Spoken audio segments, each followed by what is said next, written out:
குதிக்க கூடாது கூடாது கூடாது கூடாது இனி கட்டிலில் யாரும் குதிக்க கூடாது. 4 குட்டி ஆடுகள் துள்ளி குதித்தது. ஒன்று கீழே வீழ மூக்கில் அடியும் பட்டது.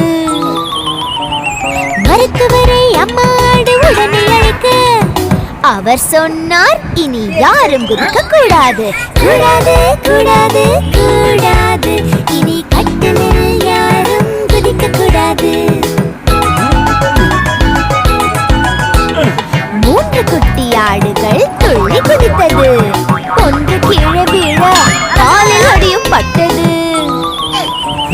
மருத்துவரை அம்மா ஆடு உடனே அழைக்க அவர் சொன்னார், இனி யாரும் குதிக்க கூடாது கூடாது கூடாது கூடாது